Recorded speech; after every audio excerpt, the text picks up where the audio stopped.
Coaching हो, NEET की हो, जेई की हो, वहां पर बहुत कुछ है जो सही हो रहा है और बहुत कुछ है जो गलत भी हो रहा है।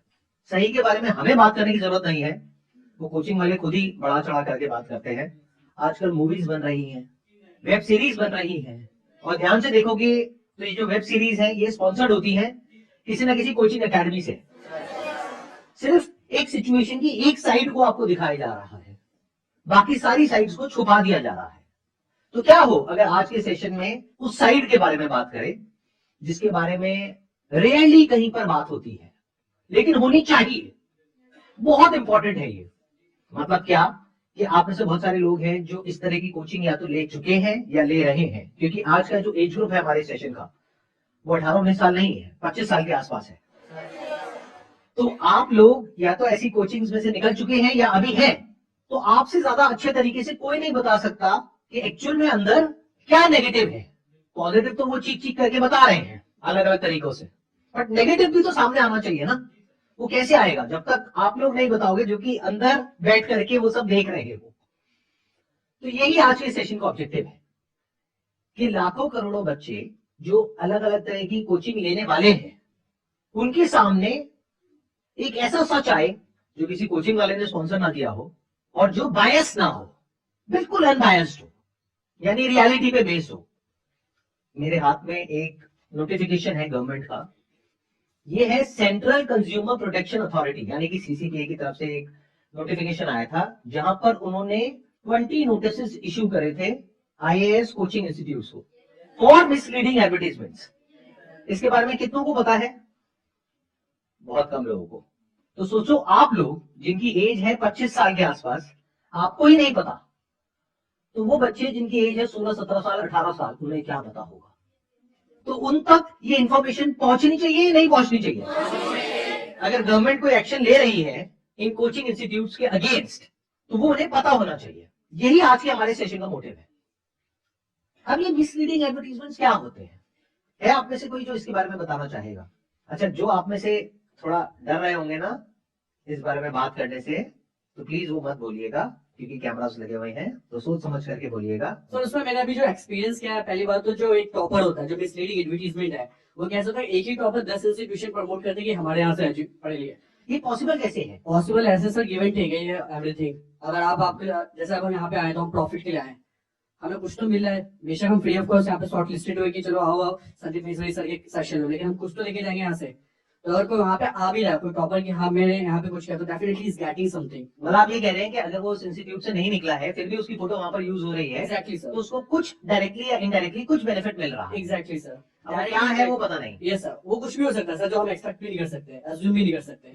तैयारी के दौरान जो भी बच्चे कहीं भी जाकर के टेस्ट लगाते हैं, मॉक पेपर्स लगाते हैं, तो अगर जाकर वो बस मॉक पेपर के लिए ही अगर रजिस्टर करते हैं तो वो इंस्टीट्यूट वाले भी ये डाल देते हैं कि उन्होंने हमारे यहाँ से ही कोचिंग लिया है। तो आपका ये कहना है कि ये जो बच्चे जिनको ये दिखा रहे हैं कि इन्होंने हमारे यहाँ से करके टॉप किया है, उन बच्चों ने एक्चुअल में हो सकता है वहां से सिर्फ एक फ्री मॉक टेस्ट लिया है। Yes sir, yes sir. तो मतलब ये हुआ कि अगर आप कह रहे हो अगर यूपीएससी की बात करी जाए कि लाखों बच्चों ने अप्लाई किया, उसमें से 3000 ने मेंस क्लियर किया, उनको बोल दिया कि आप हमारे यहाँ से फ्री मॉक टेस्ट ले सकते हैं, उसके बेस तो मेरे यहाँ से निकला है, ये भी मेरे यहाँ से निकला है, ये भी मेरे यहाँ से, ये तेरे को निकलना है 50,000 रुपए दे दे, अगला तू ही है।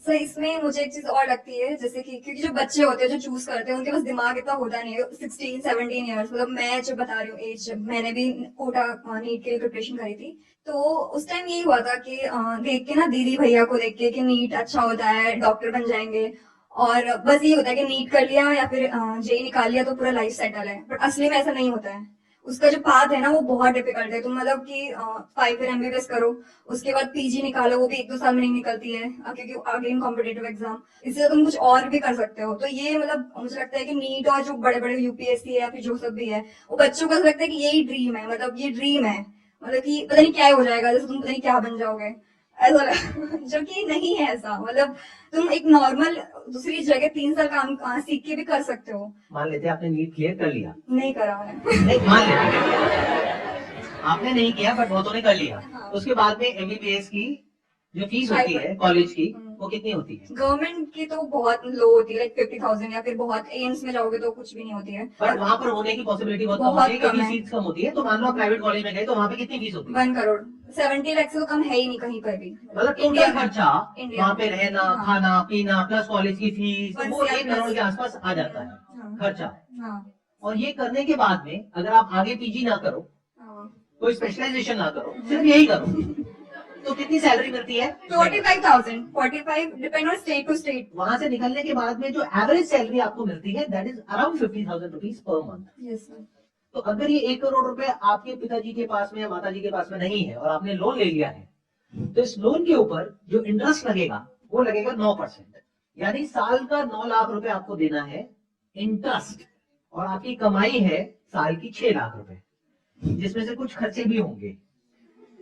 तो इसके ऊपर एक बहुत बड़ा क्वेश्चन मार्क है कि क्या ये रास्ता जिसके पीछे पूरी दुनिया दीवानी है, क्या ये रास्ता सबके लिए सही भी है या नहीं है? मुझे यही बोलना चाहती हूँ यूपीएससी के बारे में कि कुछ बच्चे सिर्फ एक टीचर को देख के, एक पर्टिकुलर टीचर को देख के सिर्फ एक कोचिंग में जाते हैं, लेकिन वहाँ पे क्या होता है कि वो सिर्फ आपको एक सब्जेक्ट का कोर्स नहीं देंगे, वो आपको सिर्फ बहुत सारा कंबाइंड सब्जेक्ट का, मतलब कि आप सिर्फ एक टीचर को देख के जा रहे हो कि ये टीचर अच्छा पढ़ाता है, आपने कहीं से सुना है या यूट्यूब से देखा है या शॉर्ट पे देखा है, लेकिन वहाँ पे जाके वो आपको जीएस की, मतलब हिस्ट्री, ज्योग्राफी, पॉलिटी, ये सब की कंबाइन कोर्स देते हैं, जो बैठते हैं 1-1.5 लाख रुपए बैठ जाते हैं। ये जो एक टीचर होता है जिसको देख करके बच्चे दीवाने हो जाते हैं, Yes, sir. अरे सर Yes. उनकी बातें सुनते हैं तो सर बड़ा अच्छा लगता है, मन करता है बस सुनते ही रहो। तो ये जो दीवानगी होती है एक टीचर के लिए, उनके इंस्टीट्यूट को आप ज्वाइन कर भी लेते हो, Yes, करने sir. के बाद पता लगता है कि वहां पे तो हजारों बच्चे हैं Yes, sir. आपके जैसे, और वो जिनको देख के आपने ज्वाइन किया है उनके पास तो टाइम ही नहीं है आपके लिए। Yes, sir. ऐसा होता है नहीं होता है? तो क्या ये पहले उन लोगों को बताना चाहिए नहीं बताना चाहिए सर बताना चाहिए। कि भाई वो पढ़ाते भी हैं, या वो सिर्फ यूट्यूब पर वीडियोस में तो दिखते हैं, लेकिन जब इंस्टीट्यूट में आप जाते हो तो साल में एक बार कोई एक आध क्लास में वो दिख जाते हैं, उसके बाद में कुछ अता पता नहीं है जिनको देख करके आप वहां पर गए हो।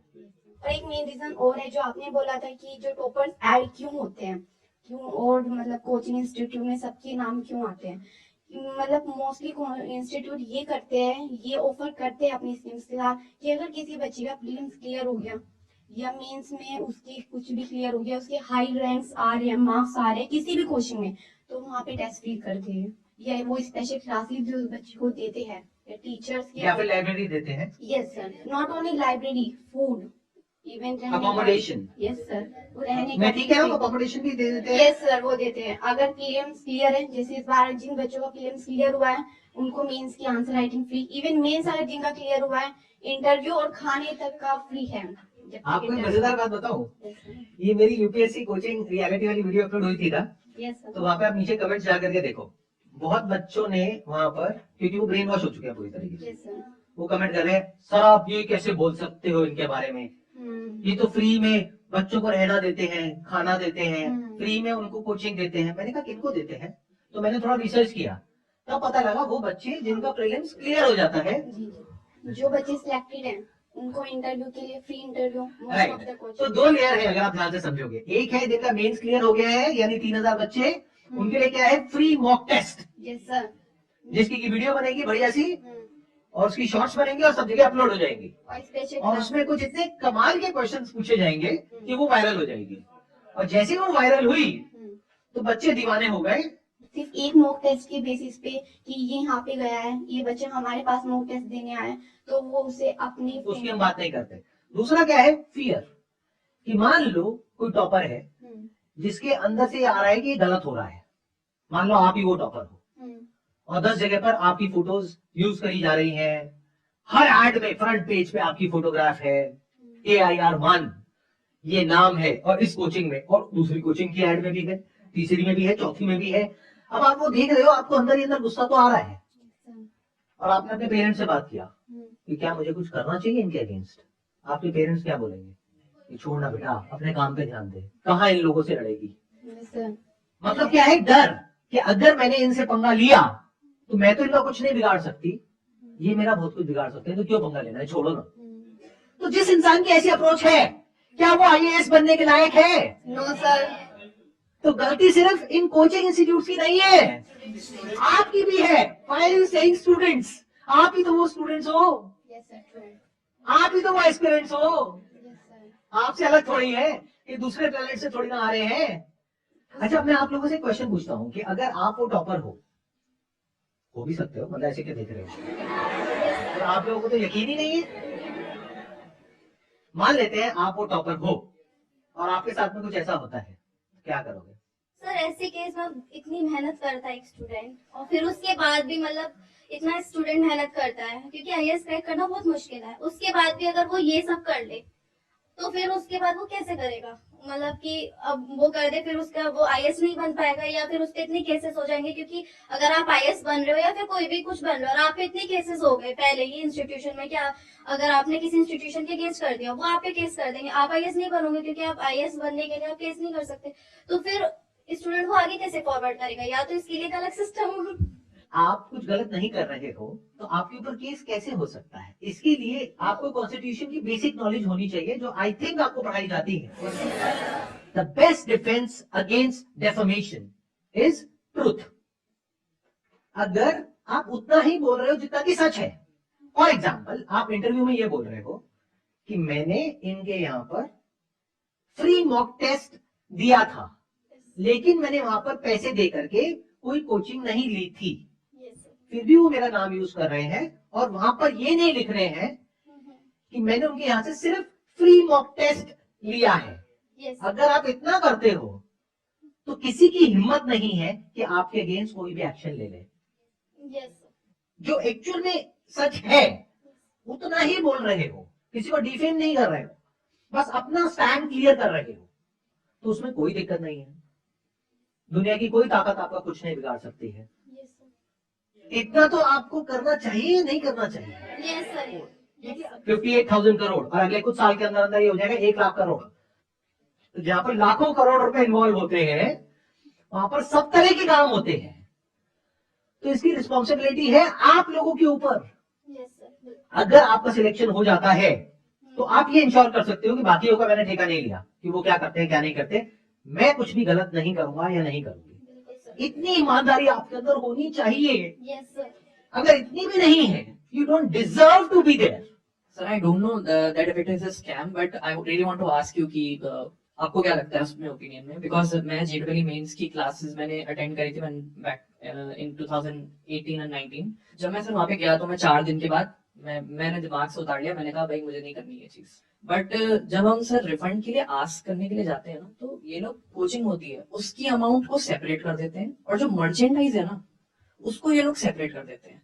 So फॉर एन एग्जाम्पल कुछ चीजें होती हैं जो रिलेटेबल भी नहीं है, आपको ये लोग छाता दे देंगे, आपको ये लोग बैग दे देंगे। अच्छा, उसके भी पैसे होते हैं, वो फ्री नहीं होता सर सभी छाते पे उनकी ब्रांडिंग है, कायदे से फ्री होना चाहिए। कायदे से सर फ्री, इनको पैसे देने चाहिए हमको, because we are promoting their business. Right, क्योंकि आप एक ऑटो रिक्शा की तरह हो जिसके पीछे इनका लोगो लगा हुआ है, आप टी शर्ट पहन करके घूम रहे हो और पीछे कुछ लिखा हुआ है और आप बड़े खुश हो रहे हो। उसमें सिर्फ उनका लोगो होता है, ये भी लिखा होता है बुरी नजर वाले तेरा मुंह काला है। सर ऐसा नहीं होता, क्लियर कट ब्रांडिंग होती है और मॉड्यूल्स होते हैं सर। अब मॉड्यूल्स अगर हम तुमको वापस करना चाहते हैं तो ले लो, और सर ऐसा नहीं है कि कुछ सस्ता हो रहा है तो वो मॉड्यूल। ब्रेकअप क्या होता है? सर लिटरली अभी तो मुझे नहीं पता क्या अमाउंट है, बट उस टाइम के हिसाब से आई पेड ओवर 1.5 lakhs और मुझे रिफंड के तौर पर मुझे नहीं लगता कुछ 70-80,000 से कुछ ज्यादा मिला था। तो मतलब 80,000 रुपए का छाता, सर छाता, बैग और भी सर डायरीज होती हैं, डायरीज पेन होता है और मॉड्यूल्स होते हैं, टेस्ट मॉड्यूल्स। वो क्या प्रिंट आउट ही तो है। प्रिंट आउट से सर एग्जैक्टली प्रिंट आउट लगा लो 100-200 रुपए का, छाता लगा लो 100-200 रुपए का, सब मिला करके जो कॉस्ट आई वो आई 2,000 वो रुपए। कॉमिक बुक टाइप की रद्दी होती है ना, हाँ, ऐसी हाँ। क्वालिटी की। और मैं कोई ऐसे इंस्टीट्यूट की भी नहीं, मैं नाम नहीं लूंगा, बट ये बहुत नामी इंस्टीट्यूट की तरफ से मैं निकला था बाहर। जब आप पैसे वापस मांगने गए कि 1.5 लाख रुपए में से 70,000 रुपए 80,000 रुपए इन्होंने छाते का, डायरी का और बैग का काट लिया है, जिसकी कॉस्ट एक्चुअल में 1,000 रुपए भी नहीं है। बिल्कुल बिल्कुल तो ये सही। स्कैम है। हाँ, अगर आपको वहां पर 4 महीने हो गए होते, फिर वो पैसे काट रहे होते बेस्ड अपॉन कि भाई हमारा कोचिंग में इतना पैसा लग गया, ट्यूशन फीस लग गई, ये लग गई वो लग गई, समझ आता है। 4 दिन में 1.5 लाख में से 70-80 हजार रुपए काटना फॉर ऑल दीज थिंग्स जिसपे उनकी ब्रांडिंग है, ये तो अनफेयर है।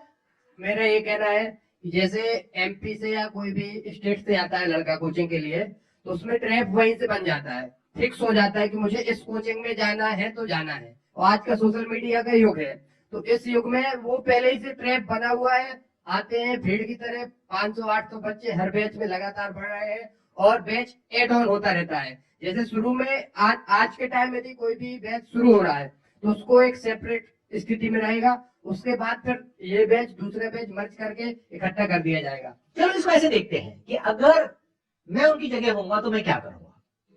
मेरी अपनी एक यूपीएससी कोचिंग की एकेडमी है जहां पर हजारों बच्चे पढ़ते हैं, तो मेरे हिसाब से क्या सही है, क्या गलत है, क्या होना चाहिए, क्या नहीं होना चाहिए। सबसे पहले तो मेरे अपने माइंड में मुझे खुद को ये क्लियर करना है कि मेरी ये जो पैसे की भूख है वो कब मिटेगी। 100 करोड़, 200 करोड़, 500 करोड़, मतलब कुछ तो होना चाहिए ना माइंड में। क्योंकि अगर वो है ही नहीं तो होगा क्या कि आज अगर उनके पास में 200 करोड़ रुपए हैं तो उनका दिमाग कहां चल रहा होगा कि अब इस 200 करोड़ को 1000 करोड़ कैसे बनाए। अब उनको ये नहीं समझ आ रहा कि जो 1000 करोड़ बनेगा ये आएगा 2-2 लाख रुपए करके लाखों बच्चों से, जिन बच्चों के पास में और उनके पेरेंट्स के पास में 2 लाख के अलावा और कुछ है ही नहीं, या हो सकता है वो पैसा भी वो लोन पे उठा करके उनको दे रहे हैं। और ये आदमी ऑलरेडी 200 करोड़ लेकर के बैठा है, यानी कि इसकी आने वाली 200 जनरेशन बैठे बैठे खा सकती है, फिर भी ये पैसे के पीछे पागल हुआ पड़ा है। अब ये मैं किस बेस पे बोल रहा हूं, ये मैं सिर्फ बोल नहीं रहा हूं, मैं ऐसे जी रहा हूं। आज से 12 साल पहले मैंने अपने आप से ये क्वेश्चंस पूछे थे कि कितना पैसा बहुत है, तो मेरे अंदर से आया कि जितना है उतना बहुत है। क्योंकि कहावत है, पूत कपूत तो क्यों धन संचय, पूत सपूत तो क्यों धन संचय। मतलब कि अगर आपके बच्चे लायक हैं तो क्यों पैसा इकट्ठा कर रहे हो, किसके लिए कर रहे हो, और अगर आपके बच्चे नालायक हैं तो किसके लिए पैसा इकट्ठा कर रहे हो। तो इस वजह से मैं खुद को रोक पाया। नहीं तो ये जो लालच है ना, जब हमारे ऊपर हावी होता है तो इंसान से ऐसे ऐसे काम करवाता है जो उसको खुद भी नहीं पता होते हैं। और ये जो इंसान होते हैं ना ऐसे, ये भेष बदल के आते हैं। मेरी इस बात को ध्यान से सुनना, ध्यान से समझना, ये भेष बदल के आते हैं। ये अपने आप को ऐसा दिखाते हैं कि इनसे अच्छा इंसान दुनिया में कोई और है ही नहीं। अंदर से इन्हें कोई फर्क नहीं पड़ता कि आप यहाँ पे जो ज्वाइन कर रहे हो अपनी माँ के गहने बेच करके आ रहे हो, या अपने बाप का खेत बेच करके आ रहे हो, या लोन लेकर के आ रहे हो, कहीं से भी आ रहे हो, कैसे भी आ रहे हो, इन्हें कोई फर्क नहीं पड़ता है। इनके लिए आप सिर्फ एक नंबर हो, 200 करोड़ से 1000 करोड़ पे पहुंचने के लिए एक जरिया हो।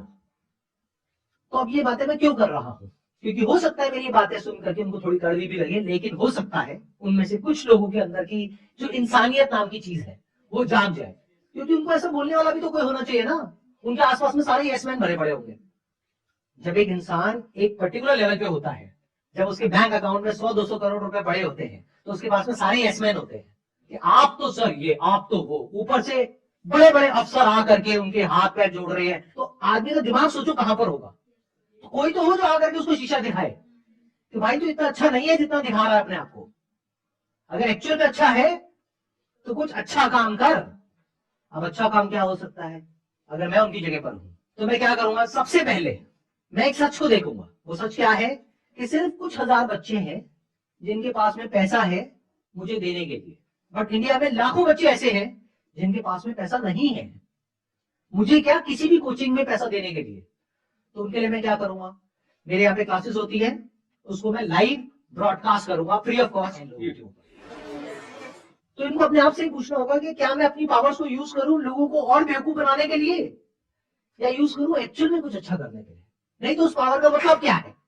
तो मैं क्या करूंगा अगर मैं उनकी जगह पर हूं, सबसे पहले absolutely free live broadcast of all my lectures and my faculties lectures, वो सब यूट्यूब पर अवेलेबल होगा, जिससे लाखों लोगों का भला होगा। उसके बाद भी जिसको ऑफलाइन आना है वो आएगा, तो इससे उनके बिजनेस पे एक्चुअल में कोई फर्क नहीं पड़ने वाला है। नंबर 2, मैं क्या करूंगा, ये जो क्लासरूम्स होती है ना, वहां पर ऑन एन एवरेज 500 बच्चे होते हैं। तो मुझे ये बताओ कि अगर उन बच्चों में से किसी के मन में कोई डाउट है तो क्या वो पूछ सकता है? क्या टीचर के पास में इतना टाइम है कि एक एक बच्चे के डाउट क्लियर कर सके? तो किसी को समझ आ रहा है या नहीं आ रहा है, इससे कोई फर्क ही नहीं पड़ता है। तो मैं क्या करूंगा, वही करूंगा जो स्कूल्स में और कॉलेजेस में होता है, यानी कि एक क्लास में जो बच्चे हैं वो मैक्सिमम 100 होंगे, उससे ऊपर नहीं। क्योंकि देखो अगर स्कूल्स में कॉलेजेस में 50 से 100 बच्चे होते हैं क्लास में तो उसके पीछे कोई ना कोई रीजन है। वहां 500 क्यों नहीं होते? एक स्कूल में एक क्लासरूम है, वहां पर 500 बच्चों को एक साथ क्यों नहीं पढ़ाते? तो कोचिंग में ऐसा क्यों हो रहा है? प्रॉफिट। तो फोकस किस पे है? प्रॉफिट पे। बहुत सारे ऐसे लोग हैं जिनका ब्रेन वॉश हो चुका है पूरी तरह से। The moment I speak about all these things तो उनको ऐसा लगेगा मैं उनके अगेंस्ट बोल रहा हूं या उनके ड्रीम के अगेंस्ट बोल रहा हूं। उनका ये सपना है जिसको उनको बेचा गया है और ये पूरी दुनिया उनको ये सपना बेचने में लगी हुई है। मतलब अगर आप ध्यान से देखोगे आज जिस तरह की वेब सीरीज बन रही है उससे आप आइडिया लगा सकते हो कि बच्चे कितने बुरे तरीके से इन सबसे इन्फ्लुएंस हो रहे हैं और उसकी वजह से क्या होने वाला है उनके साथ में आने वाले 2 साल बाद 5 साल बाद उन्हें खुद भी नहीं पता है। तो मेरा मकसद सिर्फ इतना सा है कि लोगों को अवेयर कराया जाए। किसी पर्टिकुलर इंसान के खिलाफ या किसी इंस्टीट्यूट के खिलाफ कुछ भी बोलने का मेरा कोई मोटिव नहीं है।